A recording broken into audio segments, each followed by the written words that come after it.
23వ అధ్యాయం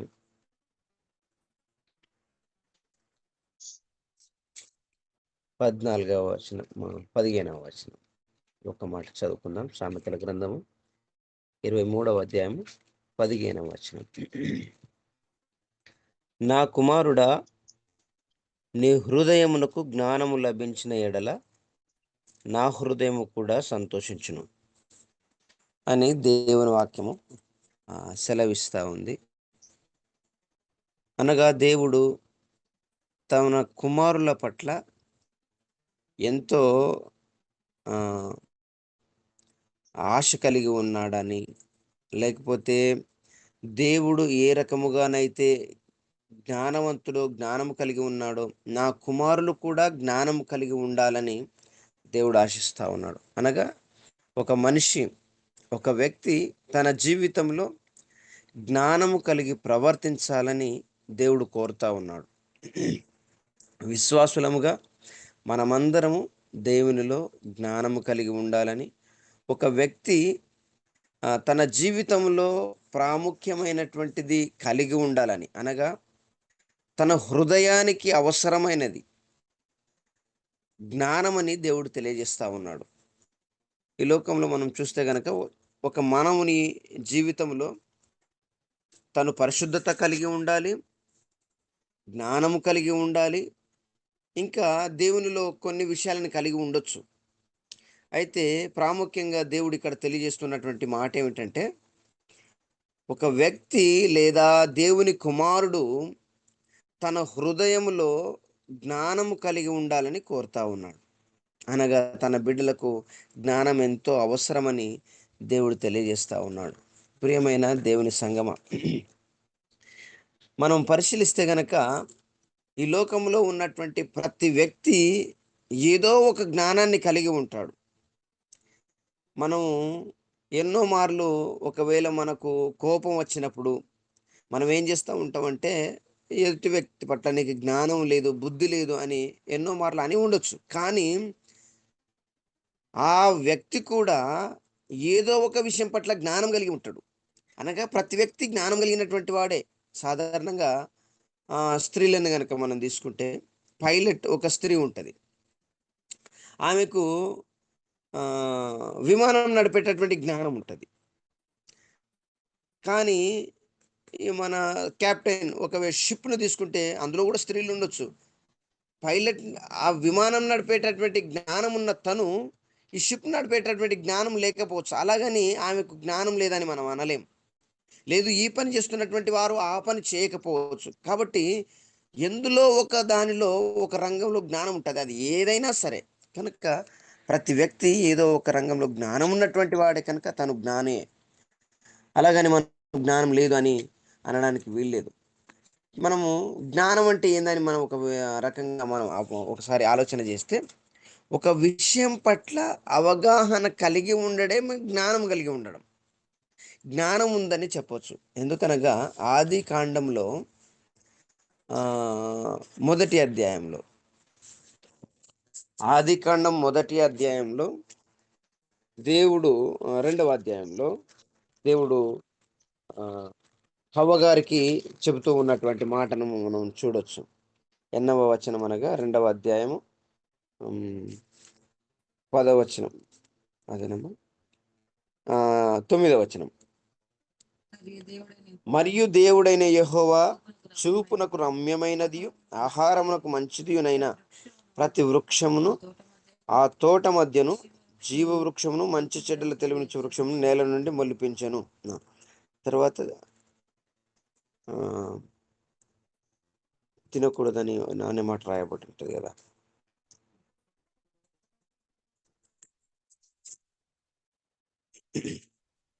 అయితే దేవుడు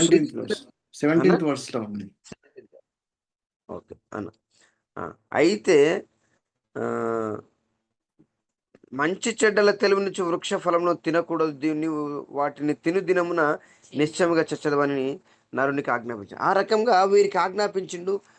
అనగా దేవుడు వారికి జ్ఞానాన్ని ఇచ్చిండు. ఆ చెట్టు పట్ల, ఆ వృక్షం పట్ల, ఆ యొక్క ఫ్రూట్ పట్ల వారికి జ్ఞానాన్ని తెలియజేశాడు. తినొద్దు అనేటటువంటి జ్ఞానం వారికి ఉంది. అప్పుడు తెలిసి వచ్చింది. అనగా ఆ విషయం పట్ల వారు అవగాహన కలిగి ఉన్నారంటే వారు జ్ఞానం కలిగి ఉన్నారని.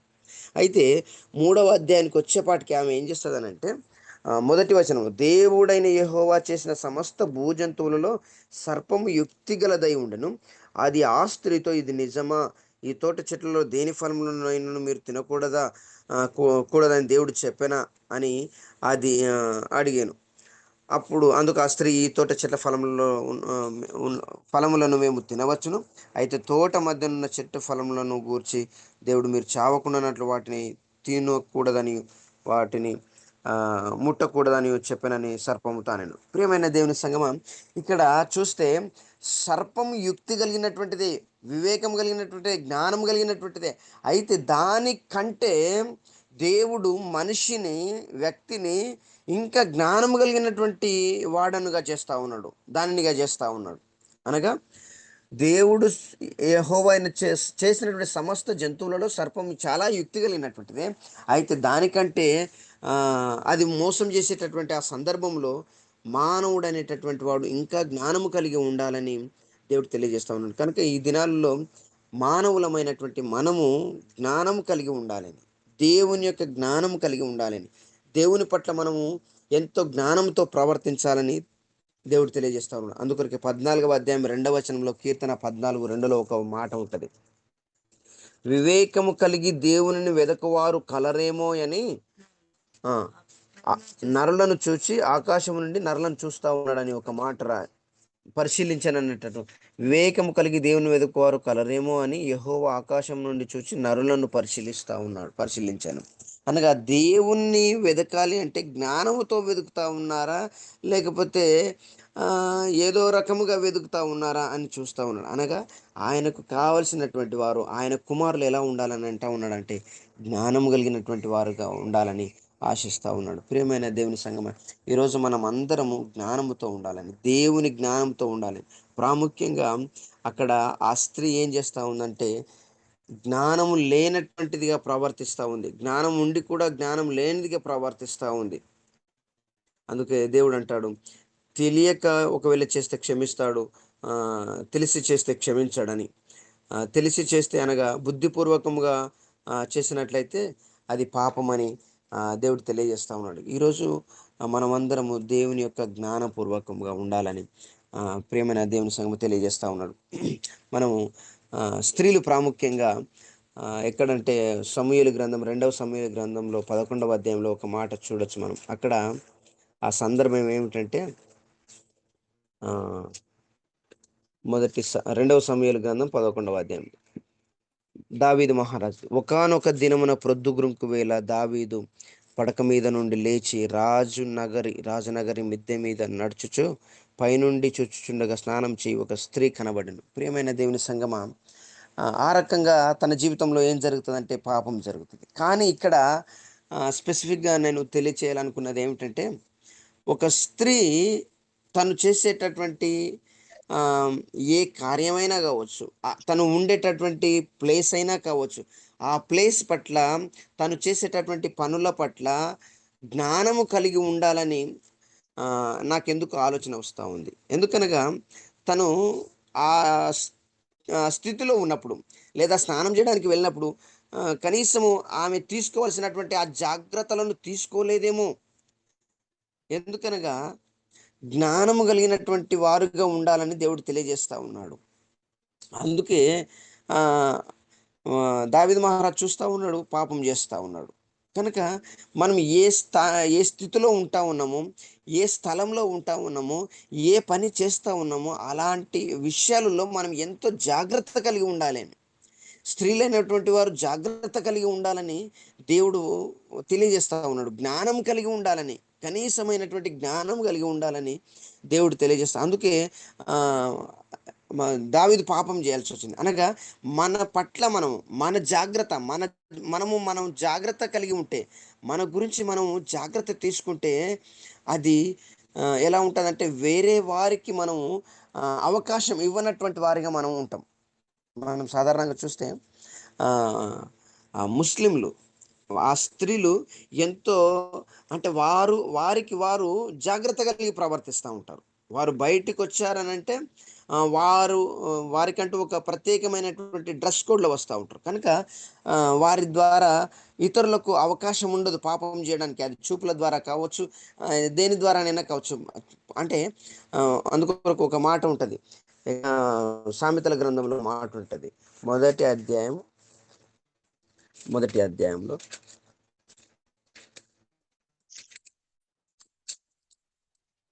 మొదటి అధ్యాయము పాపులు నిన్ను ప్రేరేపించగా ఒప్పకుము అనేటటువంటి ఒక మాట ఉంటది. ఎక్కడమ్మా? మొదటి అధ్యాయంలోనే ఉంటది. నా కుమారుడ 10వ వచనం.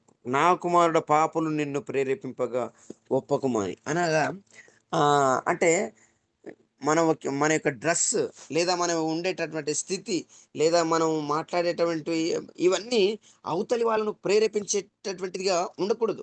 ఆ రకంగా ఏమవుతా ఉంటదంటే, మనం వేరే వారిని పాపంలో పడేసినటువంటి వారం అవుతాం. కనుక మనం జ్ఞానము కలిగి ప్రవర్తించాలని దేవుడు తెలియజేస్తా ఉన్నాడు. ఈరోజు స్త్రీలైనటువంటి వారు వారి డ్రెస్ పట్ల, వారు ఉండేటటువంటి ఆ యొక్క స్థలాల పట్ల, ఏ స్థలాల్లో ఉంటా ఉన్నారు, ఏం మాట్లాడుతా ఉన్నారు, ఎక్కడ ఉంటా ఉన్నారు, వీటన్నిటిని దృష్టిలో ఉంచుకొని చాలా జ్ఞానం కలిగి ప్రవర్తించాలని, ఆ రకంగా వాళ్ళు ఉండడం వల్ల వేరే వారు పాపంలో పడిపోకుండా ఉండడానికి ఆస్కారం ఉంటుంది.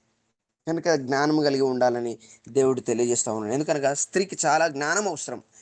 అదే అంత మాత్రమే కాదు, దీనా కూడా తను ఏం చేస్తూ ఉంటుందంటే, బయటికి వెళ్ళి చూసొద్దామని వెళ్తూ ఉంటుంది. ఆ రకంగా ఆమె పాపంలో పడిపోవడానికి ఆస్కారం అవుతుంది. కనుక అంటే ఆమె వెళ్ళినటువంటి స్థితి కూడా ఈ లోకాన్ని చూడాలని వెళ్తూ ఉంటుంది. అసలు చూడాల్సినటువంటి అవసరమే లేదు. అందుకొరకే లోకంలో ఒక సామెత ఉంటది. స్త్రీలు తిరిగి చెడిపోతారట, పురుషులు ఇంట్లో ఉండి చెడిపోతారంట. అది ఎందుకు అన్నారో ఆ మాట తెలియదు గానీ, ఈ స్త్రీ అనేటటువంటి ఆ దీన ఏం చేస్తా ఉందంటే, లోకాన్ని చూడాలని వెళ్తా ఉంది. ఆ రకంగా పాపంలో పడిపోతా ఉంది. కనుక ప్రియమైన దేవుని బిడ్డలారా, దేవుని బిడ్డలు జ్ఞానముతో ఉండాలని, దేవుని బిడ్డలు జ్ఞానపూర్వకంగా ప్రవర్తించాలని దేవుడు తెలియజేస్తా ఉన్నాడు. అందుకొరకే సామెతల గ్రంథం 15వ అధ్యాయం 14వ అధ్యాయం ఒక మాట ఉంది. జ్ఞానవంతురాలు తన ఇల్లును కట్టుకొనును అనేటటువంటి మాటను మనం చూస్తూ ఉన్నాం. జ్ఞానవంతురాలు తన ఇల్లును కట్టుకొనును అనగా తన యొక్క ఇంట్లో ఉన్నటువంటి వారి పట్ల చాలా జ్ఞానం కలిగి ప్రవర్తించాలని. ఎందుకంటే దేవుడు వారి పిల్లలు జ్ఞానవంతులుగా చూడాలని ఆశపడతా ఉన్నాడు. జ్ఞానం లేనటువంటి వారిగా నా పిల్లలు ఉండకూడదు. అందుకొరకు అంటా ఉన్నాడు. నిజంగా ఆయన కోరినటువంటి ఆ కోరిక, నా కుమారుడా నీ హృదయానికి జ్ఞానము లభించిన ఎడల నా హృదయం కూడా సంతోషిస్తూ ఉంటుంది. ఈ దినాలలో అలాంటి వారు లేనే లేరు. అలాంటి దేవుడు లేడని నేను ఖచ్చితంగా చెప్పగలను. మన దేవుడు ఎలాంటి వాడంటే, మన హృదయానికి జ్ఞానం అవసరం, మన హృదయానికి పరిశుద్ధత అవసరం, మన హృదయానికి ఆయన హృదయం ఎలాంటిదో మన హృదయం కూడా అలాగనే ఉండాలని ఆశిస్తూ ఉన్నాడు. కనుక మనం ఎంతగానో జ్ఞానవంతులముగా ఉండాలని దేవుడు తెలియజేస్తా ఉన్నాడు. అందుకొరకు ఒక మాట ఉంటుంది, జ్ఞానం కలిగినటువంటి కుమారుడు తన తండ్రిని సంతోషపరుస్తాడని కూడా ఒక మాట రాయబడి ఉంటుంది. కనుక మనం జ్ఞానం కలిగి మన యొక్క తండ్రిని సంతోషపరిచేటటువంటి వారంగా ఉండాలని తెలియజేస్తా ఉన్నాడు.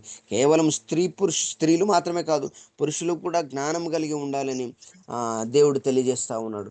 ఎక్కడంటే 1 పేతురు 3వ అధ్యాయం 7వ వచనంలో ఒక మాట ఉంటుంది. 1 పేతురు 3వ అధ్యాయం 7వ వచనంలో,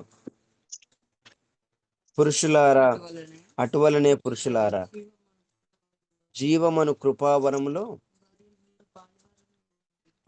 పాలివారై ఉన్నారని ఎరిగి, ఎక్కువ బలహీనమైన ఘటమని ఎరిగి భార్యను సన్మానించి మీ ప్రార్థనలకు అభ్యంతరం కలుగున్నట్లు జ్ఞానము చొప్పున వారితో కాపురం చేయండి. నేను ఒకసారి ఏమన్నా, నేను తలంచిన, స్త్రీలకే ఎక్కువ జ్ఞానం ఉండాలా, స్త్రీలకే ఎక్కువ జ్ఞానం ఉండాలా అని నేను చాలాసార్లు అనుకునేవాడిని. అయితే స్త్రీలకు ఉండాల్సినటువంటి జ్ఞానం కంటే పురుషులకు ఇంకా అధికమైనటువంటి జ్ఞానం ఉండాలని దేవుడు నాతో మాట్లాడాడు.